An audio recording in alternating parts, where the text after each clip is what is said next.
So in this video we're going to talk about wild and isolated children. So children, when they acquire words, they will listen or identify the words, then they will comprehend the words to know what it means. So they learn to recognize the words by drawing conclusion about what other people say, as well as what occur in the environment and the mind. It has been suggested that young children learn concrete terms like cat, run, book, table by studying the statistical correlation between the things, the individuals' behaviors that occur in their physical environment. It also applies when they try to learn abstract words. So abstract words is the word that is internal state of the person, so it's mental and emotional state. So they will understand those words after a few such experiences in which certain words spoken by others and certain emotion are exchanged. So the child will have enough knowledge to guess the sound correspond to which emotion.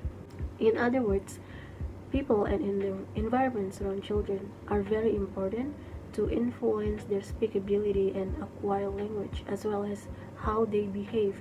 So environment and children play an important role to the children development. So how about wild and isolated children, how they learn language? So before we jump into that, maybe you're wondering what is wild and isolated children. So wild and isolated children is a child who lives in environment where they isolated from human contact, so they have little experience from human contacting, such as the language, social behavior, from a very young age. So there are a lot of stories about children who are raised by animals, so it is known as wild children. And also there are a lot of stories about children who have been kept in isolation by their parents or their family, and consequently were not exposed to language. The first case is Oksana. She was born in 1983. Her parents were alcoholics, and one day they left her outside. She crawled to the closest thing that could provide her warmth and shelter. Oksana was found in a kennel dog in 1991, so the dog saved her life. When she was found, she behaved and moved like a dog. She barked, ran on all fours, painted with her tongue out. Now she lives in a home for the mentally ill. Based on History Daily, Oksana was able to learn to talk again because she had some childish speech before she was abandoned. And at our orphanage school, they taught her to walk upright, to eat with her hands, and crucially to communicate like a human being.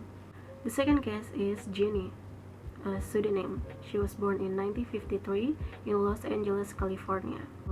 She had been locked in a small room in her house by her father. So she had been victim severe abuse, neglect, and isolation since her birth. But in 1970, her mother took Jenny with her. So at the time of her discovery, Jenny was in pitiful physical condition and appeared to have no language. So her father committed suicide on the day where he must be on trial for mistreating his child. So after a few months of care, however, Jenny changed considerably. She grew, gained weight and strength, and was able to go on long walks. In a few months, she even acquired the words of hundreds of objects. There are still some cases of wild and isolated children, but the cases that I have explained represent a picture of wild and isolated children.